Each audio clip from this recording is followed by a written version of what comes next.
day! Hello mga ka-tribe! Naku, samahan nyo kami ni Jam dahil We will once again explore, entertain, and educate ourselves with anything under the sun. I'm Jen. I'm Jam! Nakaka-excite na episode ang nakahanda sa atin for today. Ay, syempre nakaka-excite talaga yung Jam dahil we will be sword fighting through fencing. On guard!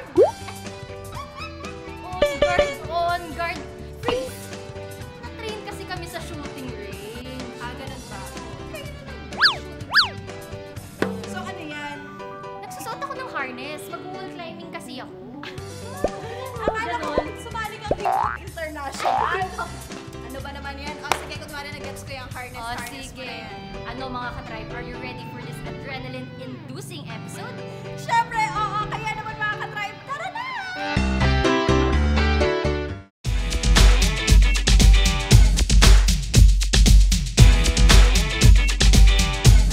Start mo tayo sa basic footwork.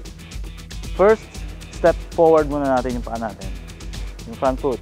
Okay? Okay. So, yung front knees and yung back knees nakabend parehas yan. Bend, bend, bend, bend. Yung kamay natin, yung backhand natin, ilagay lang natin sa likod. Nakataas. Okay? Explain ko sa inyo bakit nakataas yung kamay ng fencer. So, kasi pag beginner, ang tendency kasi pag inatake kayo, i-cover nyo sa target. So, kailangan yung body weight natin, sinasalo ng leg, hindi ng knee.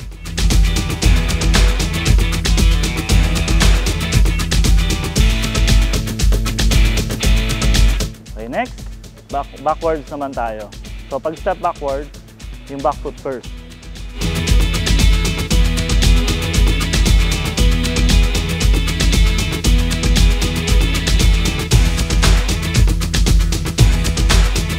There are three weapons in modern fencing: foil, epee, and sabre. Each weapon has its own rules and strategies. So, yung rules ng paglalaro ng foil, meron kaming tinatawag na right of way. Ano po yun? Yun po yung kung sino yung nag-initiate ng attack, nasa kanya yung right of way. So, basically, kunwari, tayong dalawa magkalaro, ako nag-initiate umattack, tapos nag-counter attack ka lang, ang priority nasa akin. So, pag tinamaan kita, tinamaan mo ko, ang ibibigay ng referee sa akin, yung point, kasi priority ko. Paano malilipat yung priority dun sa defender? So, dun nalalabas yung parry or deflect nung blade ng kalaban mo. Kunwari, umatak yung kalaban mo nauna. So, kailangan mo munang i-beat yung blade or ipari yung blade para malipat yung right of way sa'yo. Sa epee, ang history kasi ng epee yung ginagamit talaga pang duelo . So, ang rules niya, buong katawan ng target, kasama ulo, kasama kamay, kasama paa. Kaibahan po ng epee sa foil, wala siyang right of way. So, ano po ibig sabihin nun? Kahit ako ang umatak, naunahan niyo akong matusok, sa'yo ibibigay yung point. Kasi ikaw ang nauna nakatusok. Ayun yung ng epee. So, dyan nagiging advantage yung matatangkad. Ang saber naman po, para pong foil. Pero more on slashing yung action. Sa foil and epee, more on push, more on tusukan. Sa saber, more on hampasan. Pahampasang point sa saber. Ang rules naman po ng saber para pong foil. So, may right of way din. Kung sino yung attacker sa kanyang priority. Ang kinaibahan lang po ng saber sa foil is yung target. Yung foil kasi ang target namin yung katawan lang. Yung saber, mula waist, pataas, target po yan. Kasama yung kamay, kasama po yung ulo. So, parang foil, sino yung attacker, sa kanya yung right of way. Kung sinong defender, ang kailangan niya i-block or ipari yung blade ng kalaban or pag-attack ng kalaban, pag natapos yung attack, pwede ka nang counter attack. Ang fencing ay nagsimula bilang military training bago pa man ito maging sport noong 14th and 15th century.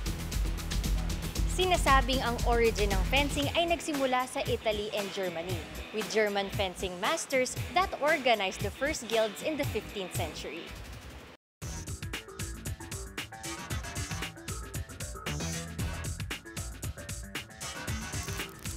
Ready, on guard. Pre, ale.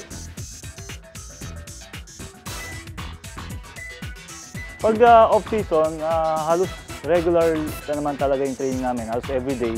Pero pag may nandyan na yung malapit na yung tournament, siguro at least isang buwan man lang, nagbo-morning and afternoon training kami kasi ang competition ng fencing is umaga and hapon. Pero pag regular days, ang training ng karamihan, hapon hanggang gabi. About 5-2. Salute. Salute. Salute ulit. And then shake hands. Very good. I started fencing when I was in incoming third year. Kasi after kong mag-train for recreational, I went to competitive fencing. Nag-start ako mag-training sa mga universities. Benefits ng fencing for me, discipline. Naging goal-oriented ako. Ready, on guard. Ready, tre. Ale. Kinukuha sa national team, resulta ng monthly competition. So meron kaming monthly competition, January hanggang for the whole year yon. Tapos quarterly, tinototal yung point. Automatic, pag nag 1 to 4 ka dun sa ranking, considered national team ka na. Dati kasi, meron kaming competition for juniors. And yung juniors, yung mga 20 years old under. So, pag nag top 4 ka dun sa juniors, considered team B ka na ng national team. Tapos noon din, meron kaming cadet, 16 under. Pero ngayon kasi, by age na yung competition. Pero ang open kasi, yun yung sa mga senior level na talaga. And then, lipat mo yung mask sa kabila. Okay. Ako mga ka-tribe, kami naman ang maglalaban ngayon siya.